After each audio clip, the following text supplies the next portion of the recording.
All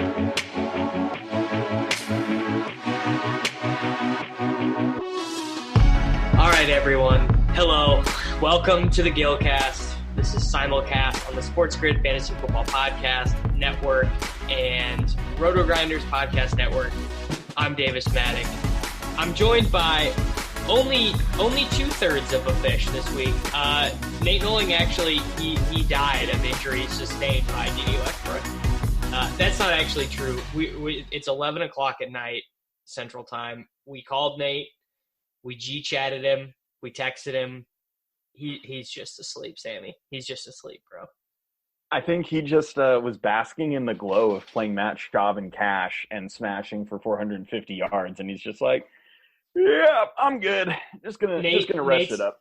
Nate's lineup beat me by 2.5 points, and his ROI beat me by about 97%. I think. Yeah, I just think he had a good day, and he didn't want your negativity to bring him down. I think it's fair. And you know what? Honestly, I think the negativity of like losing every 1v1 and losing, like, I think it's like starting to bleed over into just like all my future decisions. I'm like, okay, well, like, what's like, instead of thinking like, okay, what's the most realistic outcome for all of these players? I'm just thinking like, okay, what's the worst possible scenario for these guys? And like, that's like actually not a joke. That's like a real way that tilt can impact your play. That's a thing that happens in poker a lot. Like going on tilt in DFS is like a little bit less noticeable because it's a lot more like push button, play this from a lineup. But there's like I think I probably don't play Deshaun Watson in cash today. If I had been on a winning streak, I think I would have just played one of the 5K quarterbacks. Yeah, it's one of those things like you run into a couple of sick coolers and get stacked off in poker, and then you're afraid that everybody's got the nuts for like the next 2 weeks. Like, I kind of get that. And, you know, we can talk about how we constructed our lineups and, you know, all that stuff. But, dude, this sucks. You're on a losing streak and you got to talk about it on the Gillcast every week. It's just terrible. Like, at least when I lose in other sports, I can just do it in peace. Like no one's like crawling up my butt, like asking me how my day went. If I'm like punting off like 4 NBA slates in a row, which by the way, it's all it is. I lost 4 slates in a row, and like I've lost 4 NBA slates in a row 100 times in my life, and no one ever crawled up my butt and asked me how I was doing. But instead, now I have people tweet. I got people tweeting at me like, "Dude, you gonna be tilted on the podcast? Saw you at a 0." I have people sending me games. Like $10 head-to-heads. Like, dude, can't wait to listen to the podcast. And I'm just like, there's nothing I can do. You also have dudes sending you $500 games. Yeah. Oh, I mean, I shout out to the guy sending me $500 games and playing Saquon Barkley. I mean, you do what you got to do, bro. Taking that L today was not fun. Yeah, I caught a bit of that Twitter conversation where you like pivoted to QT because you were behind going into the games, and then the fish were like getting on you about it. Well, like you love to be so sharp and like realize someone has you covered and then swap, and then the guy you swap to gets benched and doesn't play a snap for DeAndre Carter.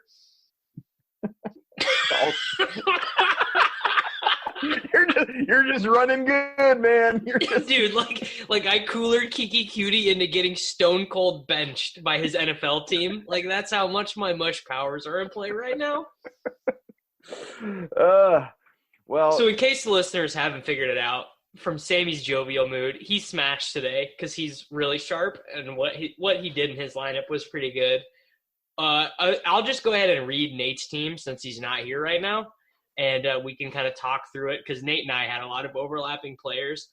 So Nate played Matt Schaub, Leonard Fournette, Chris Carson, Mike Thomas, D.D. Westbrook, Mike Williams, who was kind of the key to the slate and then not the key to the slate, and then Darren Waller, Latavius Murray, and the Chargers defense. So we all three played different quarterbacks, which I'm pretty sure is the first time that's happened this year, where we've all played a different quarterback. Maybe. Didn't last week I played Ryan? Did you both play Goff or somebody else? We both played Goff. Yeah. Okay. Well.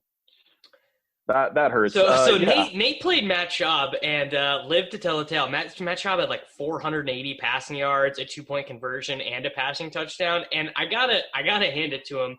I thought it was really bad and stupid. And you know what? It turns out, Sammy, quarterback scoring just doesn't matter. They all get on DraftKings specifically. They all get in between 15 or 23.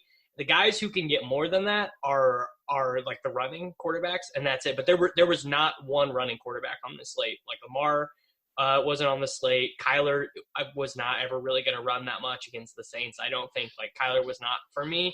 I didn't even play him in GPP this week. This was the first time this year that I hadn't done that. So I thought, and that's probably why I played Deshaun Watson, was because he was projected for so many more points than all the other quarterbacks, but also quarterback just doesn't matter. They all get the 20 points. I mean, Nate just has big fat nardos, bro. I even halfway considered Schaub. Like I thought about him at some point, and I was like, no, I can't do that. Whereas Nate just looked at his spreadsheet and he's like, well, I think that, he projects for like, X amount of share of, whatever the mean average, blah, blah, blah. And he just like plugged them in for super cheap. But dude, he went with like 2 crappy receivers. He went with Mike Williams. He gutted his whole lineup to get Darren Waller in. Dude, he's a fish. Like, how did he cash? He cashed because he had the 3 nut cash game running backs. Michael Thomas, like, he had this projection that I thought he was going to be like 70% owned. He was like 25 to 30% owned and stuff, and he was like so clear. Like, do you think people didn't play him because of Patrick Peterson?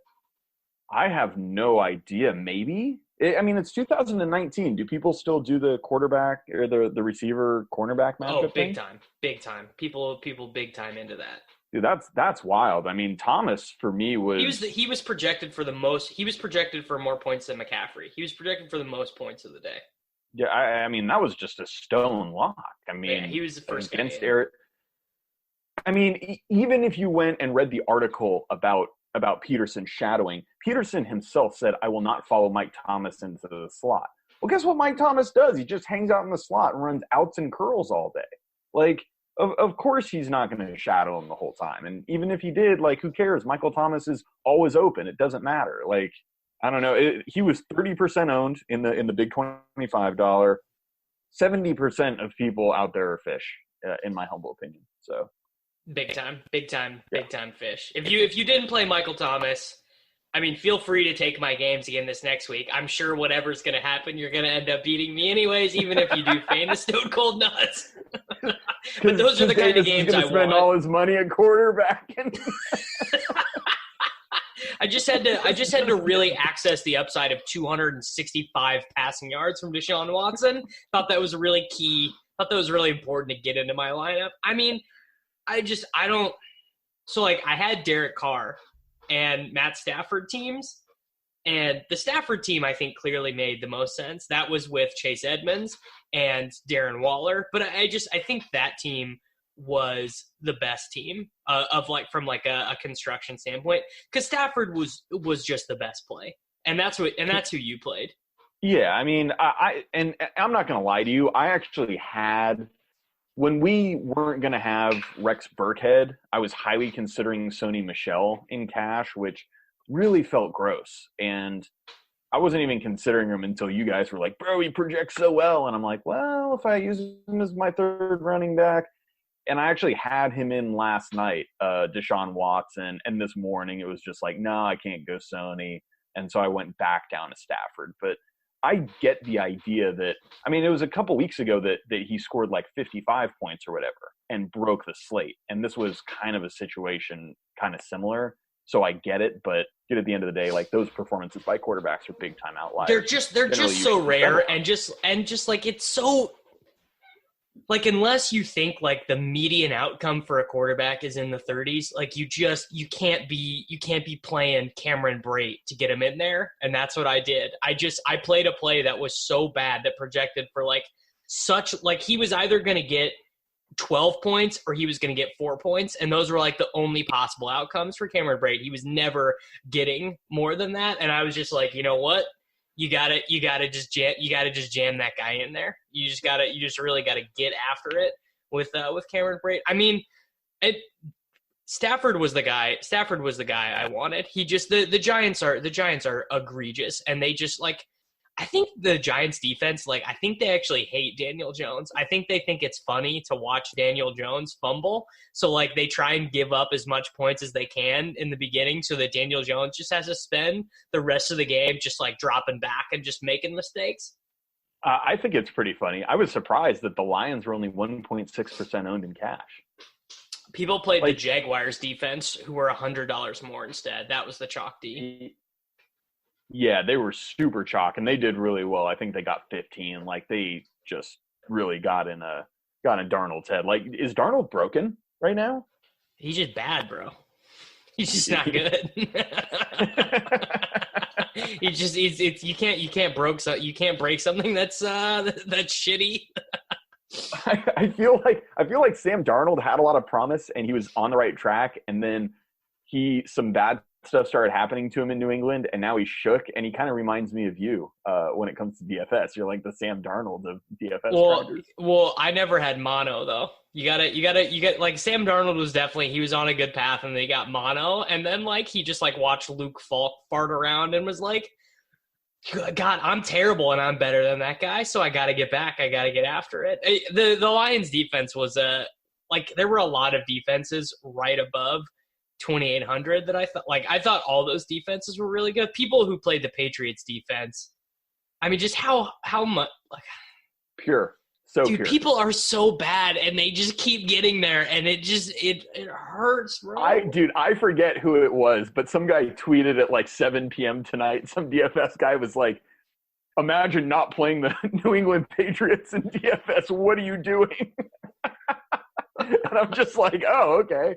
Like, that's how it is. We're just gonna pay 4.3 for fantasy defenses." Oh my God, Nate's texting us right now. Nate's texting us. He's gonna get to come in then. He's gonna get to come in late. Did we get to hear about the Matt Schaub decision? Shoot, fell asleep, just woke up. Nate Noling? That's just like Nate. He doesn't even swear. He just goes shoot. Golly, yeah. I'm sorry, you guys. Dude, I'm just like, so like, of course I'm back in here looking at the massive $25 single entry double up again and just seeing just how close I was. I mean, you were really close last week, right? You want me to read you the team that was the very last cashing team in the $25 single entry double up? Oh, I do. Okay, Deshaun Watson at quarterback. They played Marlon Mack, 16 DraftKings points. Latavius Murray, of course. Super good value play, AJ Brown. Pretty good cash play. DeAndre Hopkins, Kenny Stills, Darren Waller, and then mega sharp flexed Cortland Sutton. Just four wide receivers in cash. Everyone knows that's what you do. And then of course the Jaguars defense at 21% owned. Just a smash for the Jaguars defense. It hurts so bad when people who are so bad at DFS beat you and take your spot. Well, what's more tilting is when you realize, like, at some point you do not have an inexhaustible pile of money to just shovel at these fish to play against them. And at some point, if you just keep running bad, you will just run out of money to play against the people who are bad. We need to set up a GoFundMe for you, bro. I'm gonna tweet out, "Hey, my friend, he's very sick." My friend, he's very sick. He's got fishitis. Very bad. Please help. Please retweet for awareness.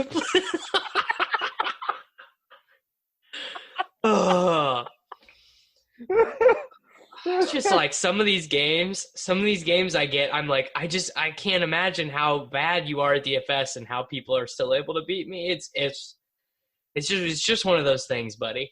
All right. Well, I mean, here's the thing. So, did we play the same running backs? I played Carson, Latavius, and Chase Edmonds. Yeah. So that was the team that I had until about 11:33 a.m. and then I swapped to the three running backs that I played, and I think the three running backs I played were just so very clearly the three plays. They were Latavius Murray, Chris Carson, and Leonard Fournette. Those dudes racked up about 85 touches.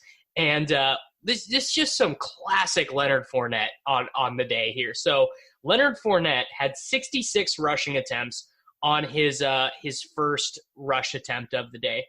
Yep. How many rushing attempts do you think he got the rest of the way? And then how many rushing yards do you think that he ended with? Do you know the answer to this question?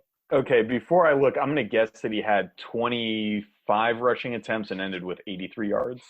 Is that right? So first carry of the day, 66 yards. He ends with 76 rushing yards. It was like that one day where he had like 19 carries for 6 yards and then broke off the 60-yard. Yeah, it was like the Thursday night. So 19 carries for 76 yards ends with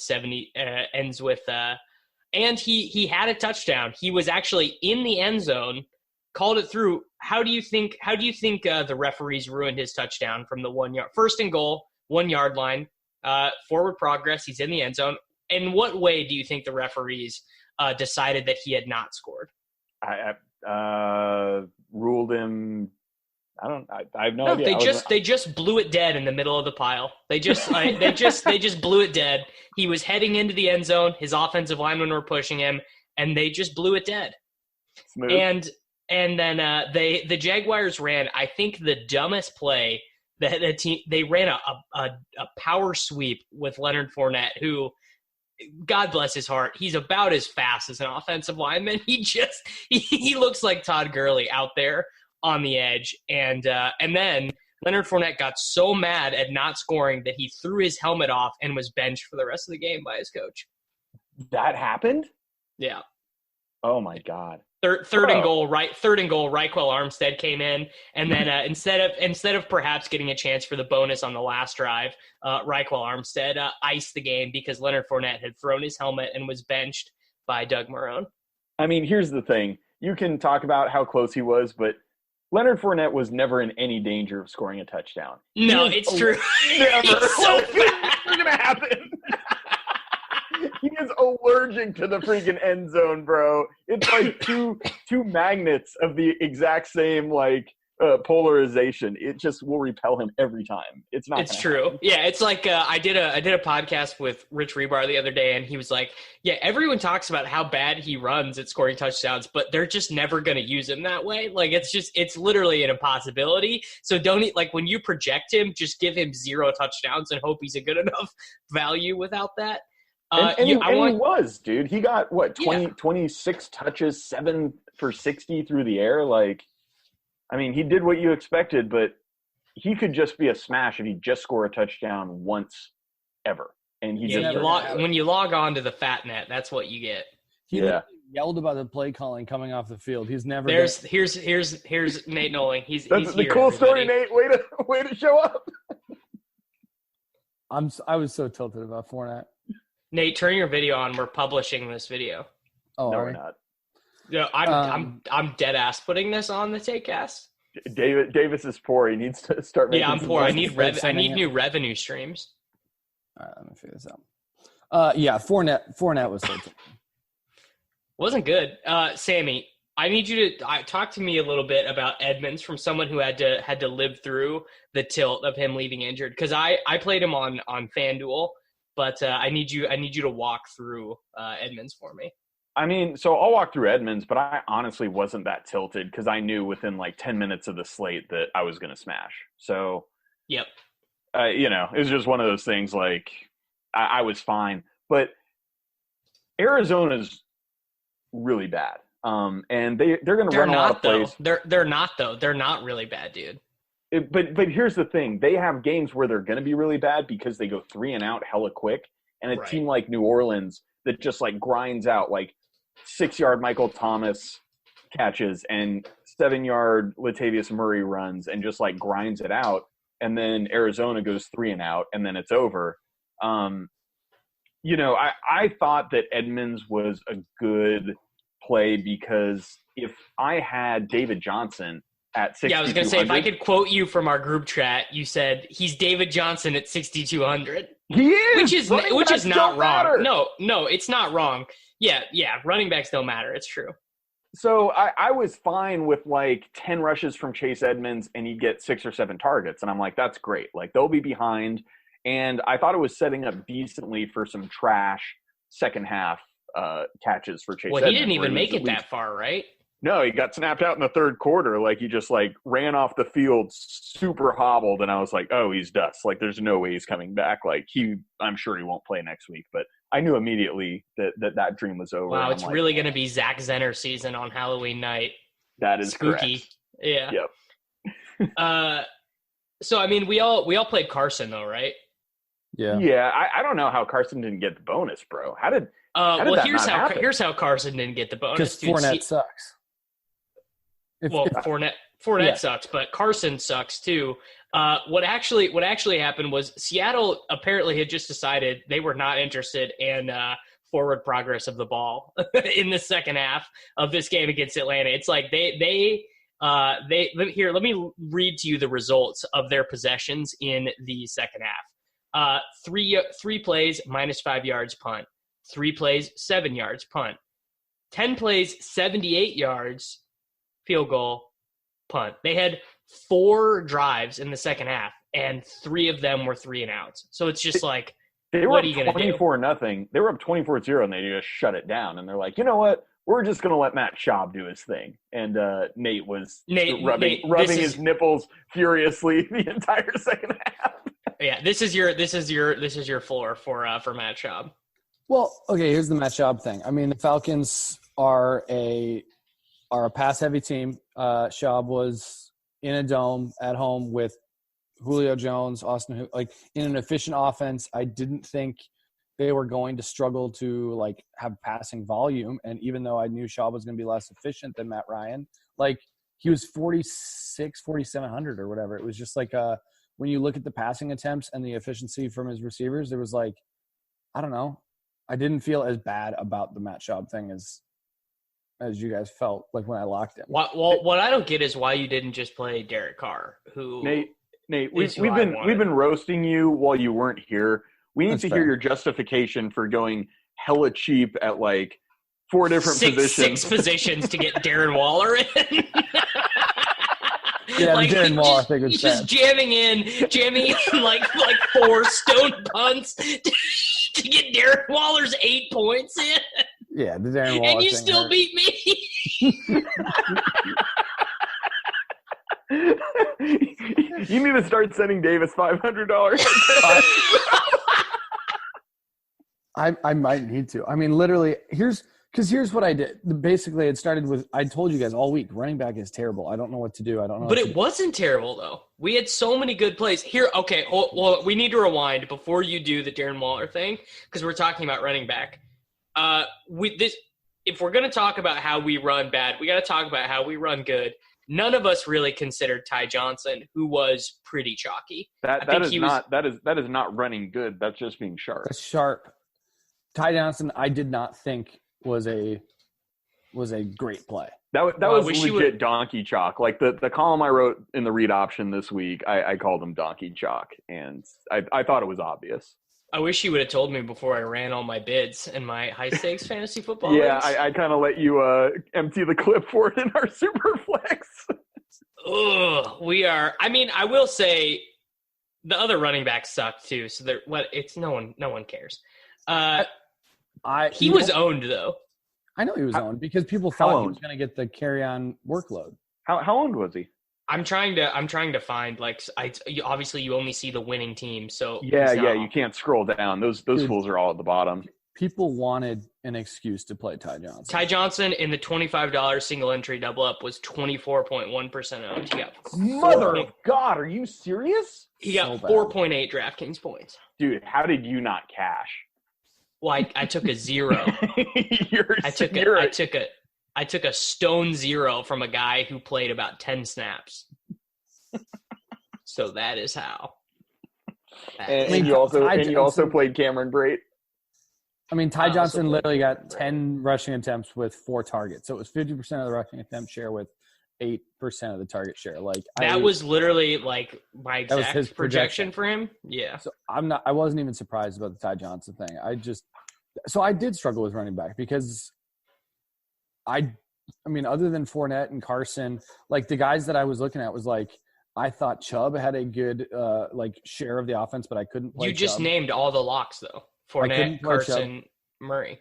Well, those are the three guys that I jammed in. Those are the three guys that I jammed in. Murray, Carson, and Fournette. Running back is not where you started to make questionable decisions. I mean, I jammed in the highest volume 3 running backs I could find and that I felt good with. All of that was fine. I don't think either of us are critiquing that strategy. I went cheapest at quarterback, and then wide receiver, I went Michael Thomas because he was the lock. Dede Westbrook was the next guy that I felt the best about from a volume standpoint. And then Mike Williams at 4K was the cheapest other playable wide receiver I could find. And then Darren Waller and Chargers. That's where it's so weird. Like you just need so many cheap guys to get in a tight end. Dude, I don't understand this at all. Nate, I don't get it either. Nate, why did you play Mike Williams? Why did I play Mike Williams? Yeah, because I thought Mike Keenan was going to be limited, bro. No, I actually thought Mike Williams was almost in play, like depending on Keenan's health at 4K. And if Keenan being limited at all, like his target share was already good enough that I could see playing Mike Williams even with Keenan fully healthy at 4K. So it was one of those. Do you know how cash games work? You want a good floor. Like Mike Williams does not have a good floor. You know who really doesn't have a good floor? Dede Westbrook. Dede Westbrook. So he turned 8.7 targets per game into 1 target and leaving at halftime. Dude, you guys knew, though. You guys knew. We were texting last night, and you guys were like, well, I'm kind of sketched because he only played 53 snaps out of 80 last week. And that's a lot of snaps, dude. 50 out of 80 snaps is a lot. That's 2/3 of the snaps. That's 66% of the snaps. He's a slot wide receiver, though. So it's like he doesn't need – like Chris Conley can go out there and block. I don't care. Dede Westbrook has had like 11, 9, and 8 targets over the past 3 weeks, and he was 4.5K. Like, I didn't feel bad about that one. Well, you kind of should feel bad because me and Davis were talking about this. We've had a lot of guys get dusted the last couple weeks. Like, I had Matt Ryan last week. I had Chase Edmonds this week. You guys, like, you had Roethlisberger. He played 10 snaps and left the field hurt. He played more than 10 snaps. He played the whole first half. He just didn't get any targets. So the whole thing is like you can get wrecked by somebody leaving the game, and you knew that Dede was legitimately hurt. So the other thing is though this was the 2v2. It was Chargers defense, Dede Westbrook versus Mike Williams, Jaguars defense. Well, I didn't really care about the Jaguars defense.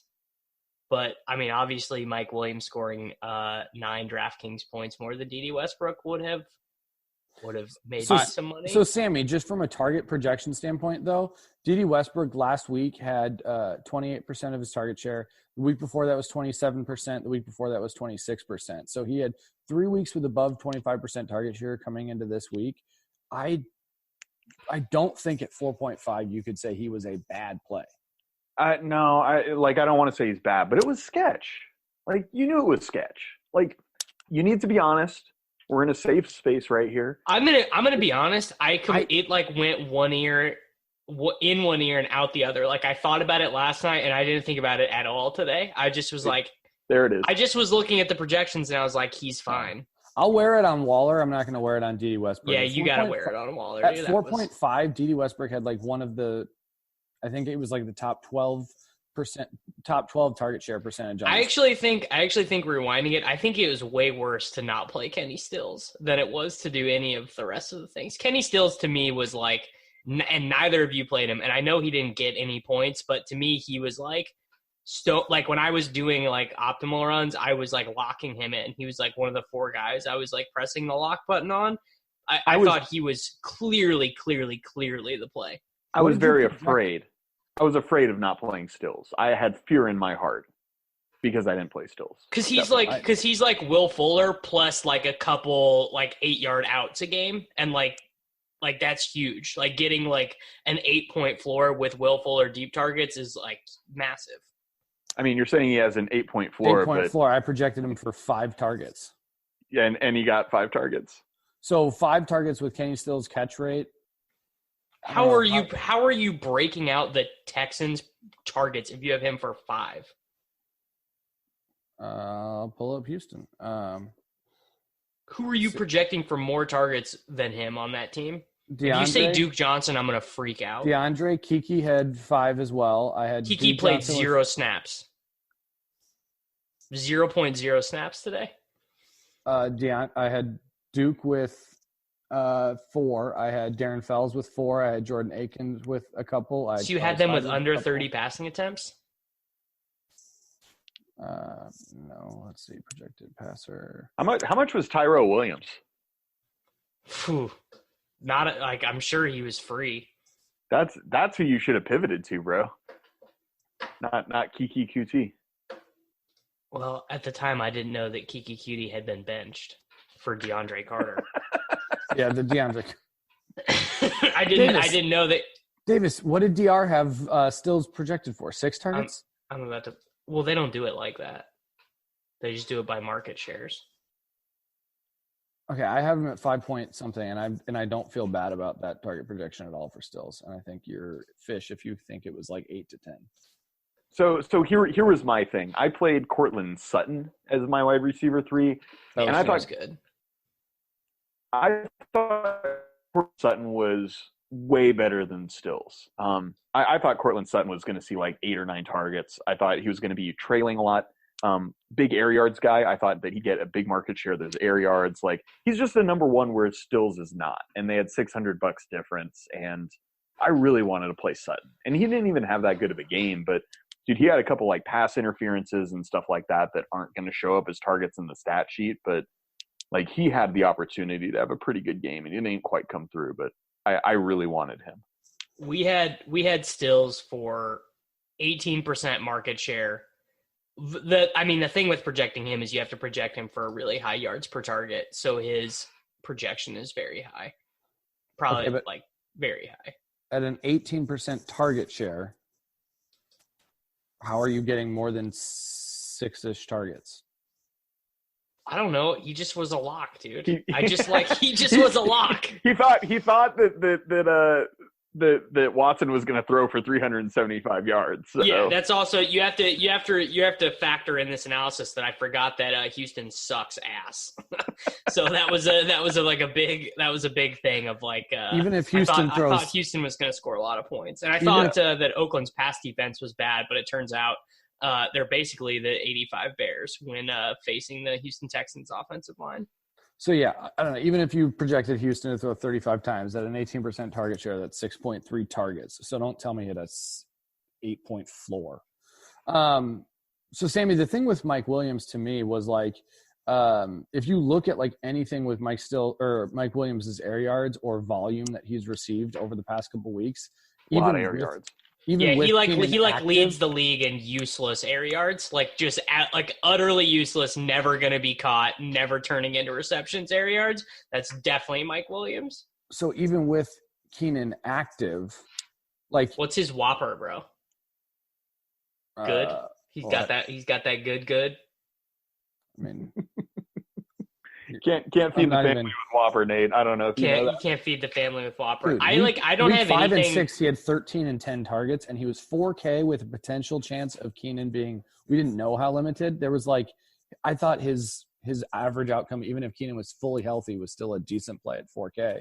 I was going to play if Keenan was out, but I felt like if Keenan played, I was over it because what I thought would happen is going to happen. Like Keenan Allen was just going to like get shot up with a bunch of shots. And that is exactly what happened. Yeah.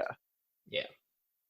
Yeah. I had Mike Williams for like an above 20% target share with an ADOT of like 14. So it was like, that's a hard fade at 4K. That's just, he's who Davis apparently thought Kenny Stills was. I mean, he was very similar in a way better matchup, a way better efficiency spot with a better quarterback, and who like less target share, less a dot. I mean, 20% versus 18%. You're flipping coins. You know what y'all's problem is you're messing around with these beta receivers. Like, don't play beta receivers. Play number one receiver. Just my 2 cents. Sammy, who did you play at your receivers spot? I played he Michael played Thomas. all alphas, dude. Did he? Yeah, I just played the alphas. Yeah, Michael Thomas, Allen Robinson, and Cortland Sutton. Yeah, I should have gone cheaper at tight end. That was stupid. Why did I play Waller? I mean, it was bad. Playing Waller was so playing Waller to get in. That wasn't even how I looked at it though. Just playing Matt Schaub. Like, Nate, I know you beat me. I don't care. It's just outrageous. Matt Schaub was 4.7K for an Atlanta team that was going to throw an insane amount of times with guys with all efficient wide receivers. I don't know why you feel that dumb about this Matt Schaub play. Being a parent can be really challenging. Child and Family Resource Network focuses on connecting pregnant parents and those with kids under the age of 5 with free support services to help them on their parenting journey. Everyone deserves someone they can turn to for help with parenting. Visit childandfamilyresourcenetwork.org today. Being a parent can be really challenging. It's normal to feel uncertain about whether you're doing the right things to raise healthy and happy children. That's why Child and Family Resource Network focuses on connecting pregnant parents and those with kids under the age of 5 with free support services to help them build confidence in their parenting journey. Everyone deserves to have someone they can turn to for support with parenting. Visit childandfamilyresourcenetwork.org today. I just would have played Derek Carr. That's who I had. I don't know. I had Matt Schaub projected higher. I wonder. I bet Matt Schaub didn't even have a bad projection. I bet it was reasonable. Let me look. I mean, Nate, I'll be honest. I don't even think it was that crazy that you played Schaub. Like, you just have giant cojones, and I respect you for that. It was just that you went so cheap at so many spots. To get in a tight end who got 8 points. Yeah, Darren Waller. Darren Waller's great. Like, he's fantastic. But Davis was kind of on this all week too, where he was like, "Yeah, I'm gonna pay up at tight end," and finally went down. It just did not make it. Just at the end, like I played with it for 6 hours, and it really didn't make any sense to play Waller. I mean, Waller was 5.9. It was a $3,100 difference between him and Jonnu Smith. And it's like, do you know what you can do with 3,100? You can play Matthew Stafford. You can play Cortland Sutton and Allen Robinson. Like, you can pay up at so many different spots for $3,000. You know what's so tilting right now? What? I'm looking at the projections right now. And I honestly didn't even look when I made this decision, but Matt Schaub is. No, we had Jonnu for 2 more points than Cameron Brate. Did you have the 100? I'm pretty sure my lineup had the 100. Bro, why didn't you play Jonnu Smith? I legitimately liked Cameron Brate better. Dude, I would have played Brate over Smith too, I think. You should not say that on air. Like, I know we're trying to be transparent, but I would keep that under your hat. No. I'm not going to feel bad about it. Tampa Bay, getting exposure to a Tampa Bay, Jameis Winston chuck the ball deep offense compared to Ryan. Like, I don't understand why you're thinking this Jonnu Smith thing was a slam dunk. Jonnu Smith could have gone out there. It wasn't a slam dunk. It's Jonnu Smith could have gone out there 2.8 and put a 0 up and you would. Bro, he had a touchdown on the first 3 minutes of the game. Dude, he scored right away, and I was like, I'm rich. Like, I'm not losing today, baby. Let's go, Jonnu. Dude, they don't throw – Tampa does not throw to the tight end. They haven't done it all year. Well, actually, if I can correct you, Brate has actually had, 4 target games thrown in there. It's just Jonnu is, clearly going to take over a role in that offense that was used, which was Delaney Walker's their possession wide receiver. That's the thing. If you had Delaney Walker for 2.8, would you play him? Of course, he'd be a lock. Why would Jonnu Smith? I don't know. Wait. Why is Delaney a lock? If he was 2.8? Yeah, Delaney had 2 targets in each of the last 2 games. He was not this massive targeted. Sammy plays so fast and loose with the tight end position. Dude, Sammy, Nate, you and I really get into it. To target shares, and Sammy's just dude, it's tight end. Who cares? Jonnu Smith firing it in. I'm a go. Let's go. Who gives a rat's ass? It's tight end. Let's go cheap. Let's get a touchdown, and let's ball out with the rest of our lineups. You have to know. You have to know. You can always go value at quarterback and tight end and defense. Yeah, that definitely works when Darren Waller doesn't get 34. Which, if I would have gone value, I would have gone Hunter Henry or Evan Engram. I wouldn't have gone all the way down to Cameron freaking Braid or Jonnu Smith here. That's because you're a fish, bro. Just jam in Jonnu and win the slate. Easy game. And enjoy getting zeros from your tight ends. I really enjoyed the 0 from D.D. Westbrook. Cameron Brate had a reception. Cameron Brate had the first reception of the game for the Tampa Bay Buccaneers. So I thought I was actually doing fine. I was like, well, because when you play that cheap dude, like the last dude in your lineup to make things work, and he just sits there in the first half with a 0, and like you're like, TTP, dude, trust the process. He's gonna get some points. Like, he's been on the field. He's gonna get some opportunities, but like inside, you're like really, really sweating it the whole time. So it's really sick when your value dude like at least has something for you to look at. Like when you're sweating your games, like you need him to like have like the orange like DraftKings text flash, or else you're just going to be miserable for the whole first half. Bro, let me tell you, Jonnu got in the zone, and I don't even know what number Jonnu Smith is. So it's like, oh, who's that? It is 81. It's Jonnu Smith. I knew it right away. And when Jonnu scored, and I knew I had Brate, I was like, oh, it's just going to be one of those days again. Like it's just going to be one of those days where like I just don't get there. Yeah, you also have to understand that Ryan Tannehill's in town now, and Ryan Tannehill's the sheriff. And Jonnu Smith got 6 targets last week, and he got some downfield work as well. They like him. So Tennessee plays Carolina on the road next week, and I think some people are going to be like, dude, Tannehill, he's got it. Dude, he knows what he's doing. Like, I think people are going to go to, like, Tannehill or maybe back to Jonnu again. And let me tell you, we got a big fat sample of Ryan Tannehill being one of the 10 worst starting quarterbacks in the NFL, and I don't think that getting cut from the Dolphins magically fixed him. I mean, Nate is probably going to play Ryan Tannehill. He's not cheap enough. Dude, I was 0% to play a Ryan Tannehill. I actually looked at it. I thought it made sense. Because there was a 5K quarterback lineup where you got Darren Waller and the 3 running backs that you and I played, and that lineup obviously cashes things. Well, no, I did that. Well, I mean, I did cash. So I did that lineup. I just used Matt Schaub and to get the Chargers defense instead of whatever defense. Nate, what did you score? Like 159? Yeah, 159. Okay.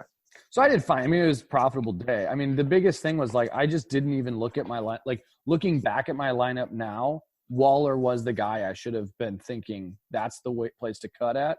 Where the whole time I was looking at, like, do I really want to pay up for Carson? Do I really want to pay? Like, because looking at Schaub, he would have been the place I would have upgraded. It wasn't like Waller was the one.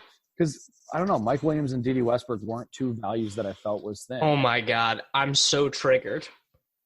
Someone just tweeted at me, Brian Poole entered Week 8 as Pro Football Focus 4th highest graded cornerback in the NFL. # defense matters to my D.D. Westbrook tilt tweet. Oh, no.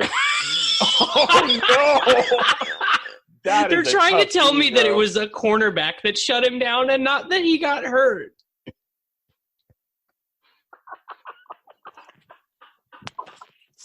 I'm so tempted.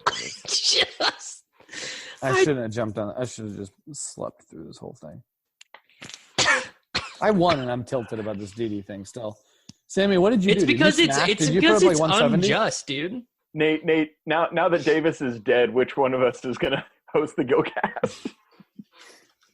Not me. I played D.D. Westbrook, too. Oh, yeah. Here's the thing. Mike Williams, I'm looking it up. Sammy, you're a fish for thinking Mike Williams was as thin as he is. Man, you're a fish. This is all just – they're all beta. They're beta wide receivers. They're beta play.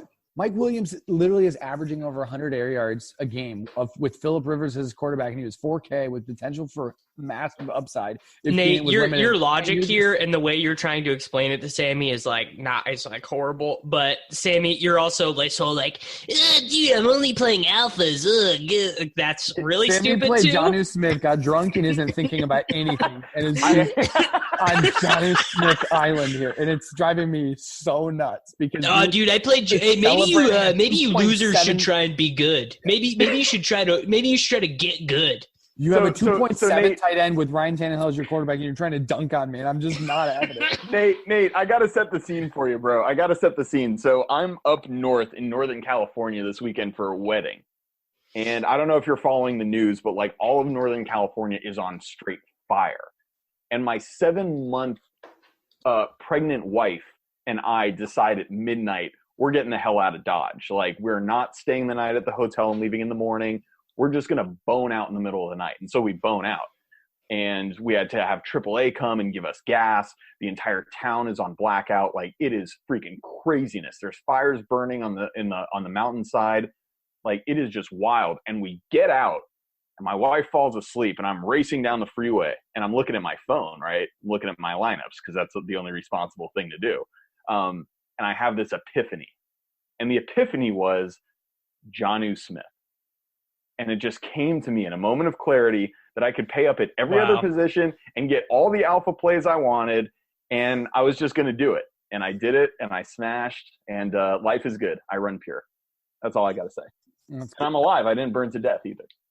That's good, too. I just want to run Davis, good aren't you glad once. you didn't play? Did Robert Woods get hurt in this game? I didn't watch. No, Cooks got hurt. Okay, so Woods played the whole game and got 2 targets with – dude, Woods is legit dead. And you guys are – the fact that you thought about playing Robert Woods in cash at 6.3K. I never thought about playing him. I just, like, when we looked at it last week, but he was like $700 too expensive. God, I wish you had played him. He had a 6.45 target share this week. I mean, just two targets, but he did have 4 rushes. Just gold. He did have 4 rushes. What the hell? Todd Gurley only had 10. Dude, he legit had a negative area. He had legit negative air yards this week. You have Robert Woods. Oh, dude. Air yards. I didn't even play him this week. How are we on Robert Woods? I didn't even play him. Part of the brand, bro.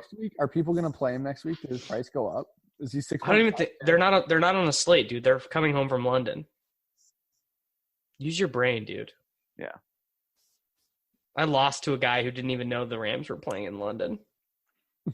You didn't know until Thursday. I lost to someone who played Saquon Barkley over Michael Thomas, dude. Like, I'm taking L's everywhere. Played Saquon Barkley in cash this week, and not like Saquon Barkley is a bad player, but just like that made no sense in the context of the slate. Yeah, I don't. It would have taken me 1,000 lineups to touch Saquon. The type of people who are beating me now are the type of people who don't realize that when you're losing in a head-to-head, you should swap off the optimal plays for suboptimal plays just to not be covered. Hey, how many invites a week are you getting now, Davis? I mean, I shit you not. I got like 25 this week. This is like not a joke. And here's the thing. I accepted some of them when I only had 1 lineup in, but after you've exported and you've put your GPP lineups into everything, it's like you got like 300 lineups on your screen. You can't you can't find your cash team. So I stopped. So some people got free money off me this way. One person called their head-to-head anti-Latavius Fish, and I played that one just because I thought that was really funny. He named the head-to-head anti-Latavius Fish. Did he any faded Latavius?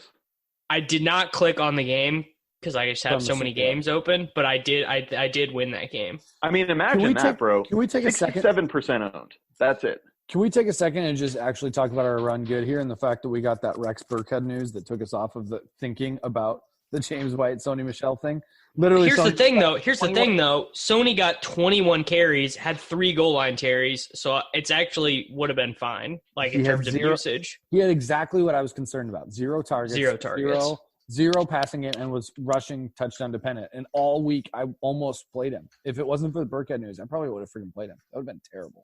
I mean, I played Chase Edmonds instead, so I didn't really gain a lot of equity there. It was with Kirk being back that I thought Edmonds.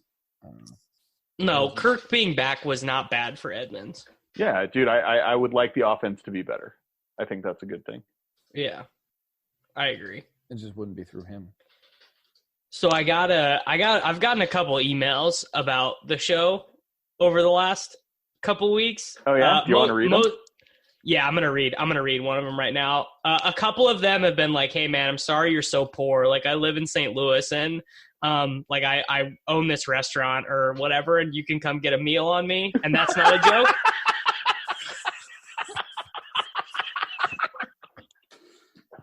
So good. Another one. I'll shout out my boy Kevin Safor. He emailed me and said, you should open up the show every time you lose with 5 new ways you can make money now that you can't make money in NFL DFS anymore. And he reminded me, oh, dude, I can just recycle cans. I can just start recycling cans. I drink like 15 of these diet iced teas a week.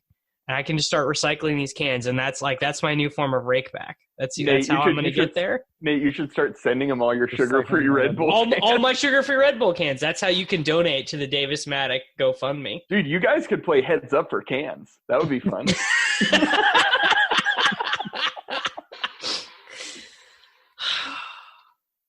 Davis, I'm sorry, dude.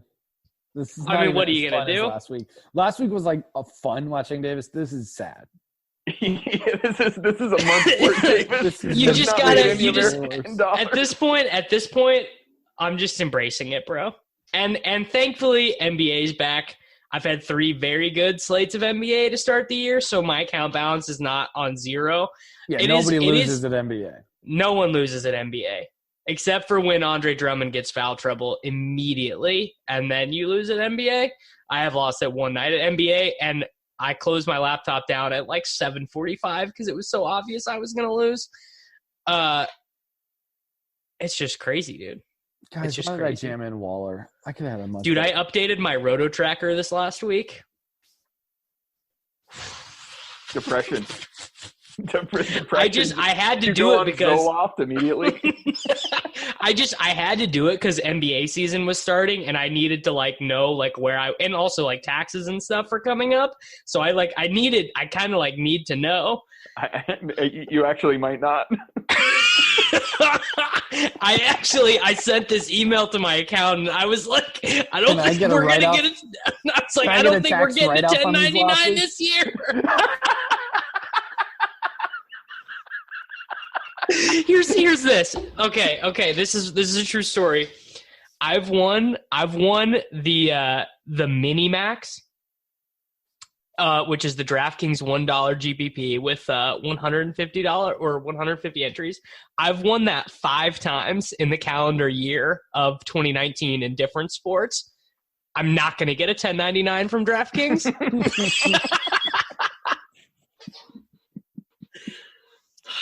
NFL's not over, Davis. Keep firing. Halfway through. We're not getting back to E, buddy. We're trying. I would like to get back to 20%.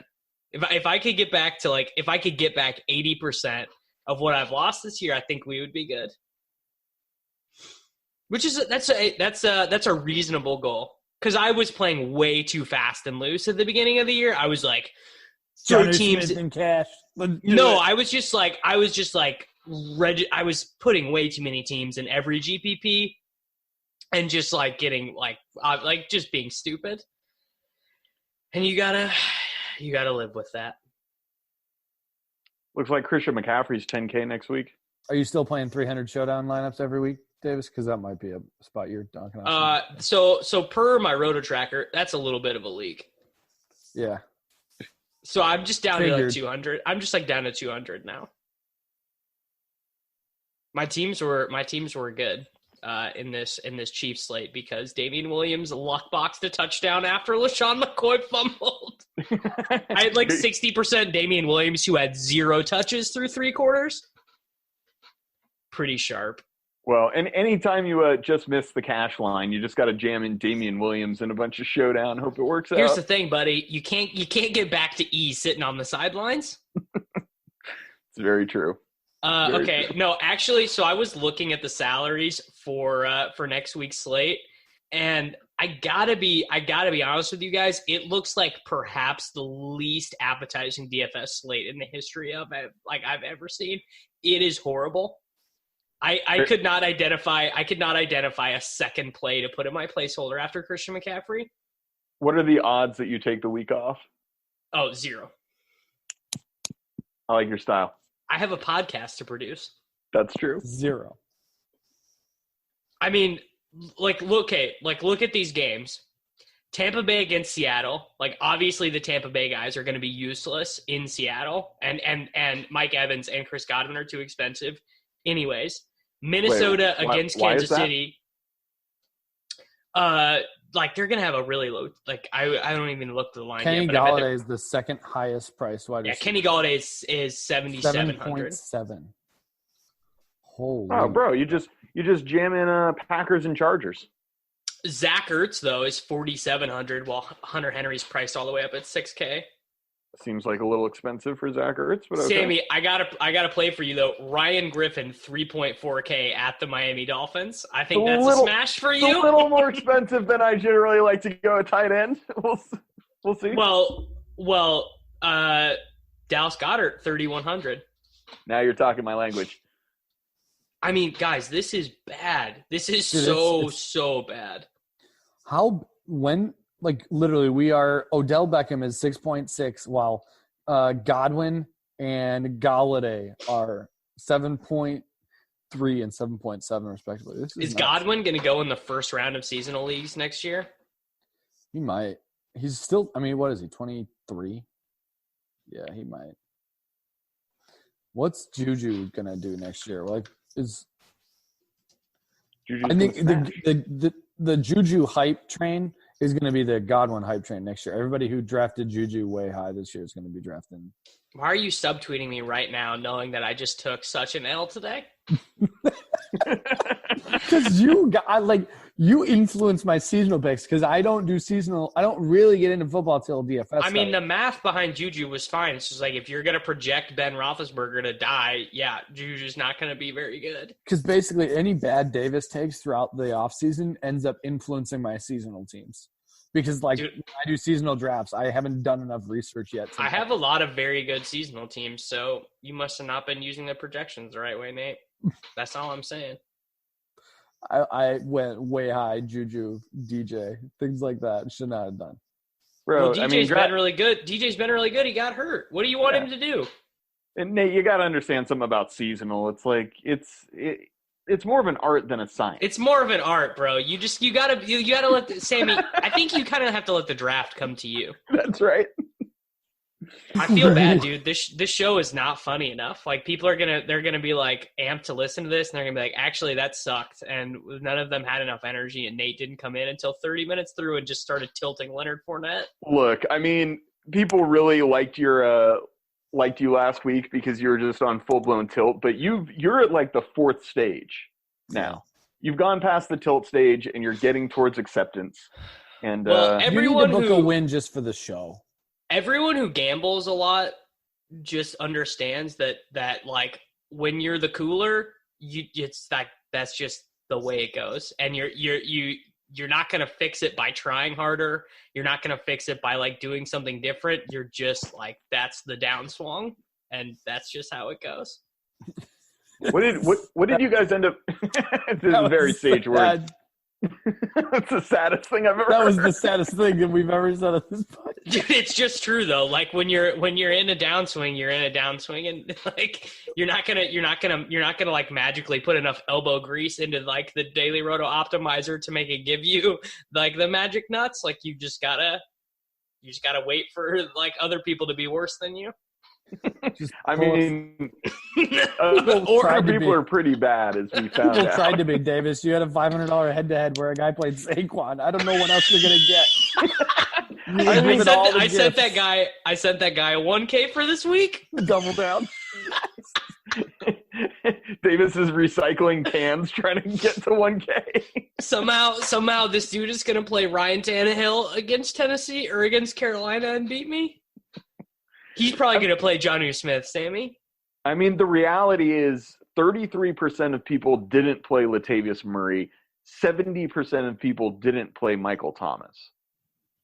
I mean... And I was part of that, like, 3% that somehow, like, so like that Venn diagram of 80 fantasy points was there, and there was a very small little sliver right there in the middle of people who didn't cash. It's just a 5'5" sliver. of just Davis The Michael Thomas thing was hilarious because everybody was all week like defense, tough matchup, It's Michael friggin' Thomas, guys. Like, if Sammy and I were talking about that. Like, it's Michael Thomas. Like, but I do think, Hopkins was a good play as well. So if people paid up for Hopkins instead, I don't hate them as much, but no, actually, you're really bad if you did that. Michael Thomas was projected for 5 more points than DeAndre Hopkins. You were actually bad if you played Hopkins over Thomas. I didn't, so I'm just saying it. I'm just letting anyone know out there you were bad. I'm not giving you a pass. Davis, you just need to follow the optimizer more. The DR projections. Like last week, you played Andrews instead of Waller. We don't need to get into. We don't need to get into the Mark and this Andrews week you played Braid over Jonnu. Just follow the projection. Davis, last week you right didn't there. play Latavius Murray at what salary, and now you're going to play him at $7K like lock. I actually locked Latavius in all like 200 of my MME teams. Yeah, that's 100% of lineups. That was how I actually made money today. Was I locked him and I had Michael Thomas in like 65%, and I had a bunch of Cooper Kupp. I had 60% DD in GPP, so it was a little rough. So RIP Nate. The reality is Latavius. If Alvin Kamara were 5.8, would you play him? Of course. Latavius had, what did he have, 9 targets going into halftime? What was that I texted you? Yeah. Latavius, it was just – you know what my favorite thing is? Latavius. Everyone spent all day drooling over this like one really good Saquon Barkley run. Like he like bounced off a guy and then shoved another New York Giants defender down and then hurdled another one. Yeah, bro. It was like Mario where he gets star power. Like he was invincible. That run happened when they were down 2 touchdowns in the fourth quarter. But Saquon has one of those runs like every week when he touches the ball over. It's like really good at helping his team be 2-7. Oh, I'm sorry. I thought you were talking about something with like DFS. No, you're just trying to book a win on a take. There's no need to book a win on that take. That's a big fat W in the book of Davis Maddock. There are still Daniel Jones truthers. That guy is Brock Osweiler. But not as good looking. Was Brock Osweiler good looking? Very handsome. Well, anyone have final thoughts? Yeah, I think Sammy needs to evaluate his thought process on Mike Williams. Mike Williams was very thin because he is a career-long dude who gets air yards, and that doesn't necessarily translate. He scored 11 touchdowns last year, but I think he had like 400 yards. Yeah, Nate, I looked at my DraftKings account after this slate. It just said full. DK account balance full. Sammy doing all right. Mike Williams is a beta. Well, there's no denying that. Yeah. What did you guys do at defense? Did you both go Chargers? Yeah. I thought they were like a lock. They were what, 2.3, right? Yeah, against Trubisky. How many points did they end up getting? 9, which would have been fine, except for Jacksonville got 15. Yeah. That was a good play. I played the Lions, and they got a touchdown right off the bat. So, like, they scored, and Jonnu scored, and I was like, okay, I'm going to be rich. They ended up with 11, and they were at 2.8. I thought that was fine. They gave up so many garbage time points. Like, the most, like they were up, like, 34-10, and then just Daniel Jones was just like, seeing these backup safeties, and his eyes got big. Yeah, and then they didn't cover. Like, that was the situation you wanted where, like, Daniel Jones is throwing, and he's going to throw. Like, that was great. I'm kind of disappointed they only got 11, honestly. Yeah. Such is life. All right. It is this is our worst podcast of the season. It's just really bad. Oh, by far. I blame you, Nate, honestly. I own that one. I fell asleep. And slept through my life. I did not have the energy or the life force to give the people what they needed. I didn't have it in me. Like last week I was in more like a maudlin mood, but like I just want to go to bed. So that's where we're at with that. Do it. And when you stop by that guy's restaurant to get his free food, you can tell us about it. Tweet about it. Dude, he said he had the best barbecue in St. Louis. So I'm probably going to go get a free meal, if I'm going to be honest. Who needs food stamps when you got people on Twitter? Recycling cans, bro. I got a life plan. Here's the thing. This is I'll leave you guys with this because everyone deserves to have something funny in this podcast. I've been saving up my crowns on DK for so long because I wanted to flex having 1 million crowns, but I think I'm just gonna have to turn them into DK cash now, right? They'll have to be your entries for next week. Davis is just going all in. He's taking all of the diet iced teas and all the DK crowns. And he's accepting all of your head-to-heads. Bring it on. I've had this Bovada bonus locked up in my – I'm not even supposed to say that on this podcast. I've had this offshore sportsbook bonus in my account forever, but I can't withdraw any money. I have all this money locked up, but I can't withdraw it because it's locked up in like a Bitcoin bonus. So I just like bet like 200 player props today just to like start clearing my bonus. Hey, at least Bitcoin's up this week. Oh, yeah. Can you imagine if Bitcoin was down like 20% during this swing? I mean, it would be very tough for you. Okay. I'll gotta be honest. My like blockfolio, like refreshing has definitely gone up. Yeah, I got a lot of coins to get. I gotta get rid of like all these like horrible alt bags though. Like I just don't need them anymore. So if anyone wants to buy some stellar lumens from me, David's got a smoking deal. We'll play heads up for stellar lumens. And we'll see you next week, folks.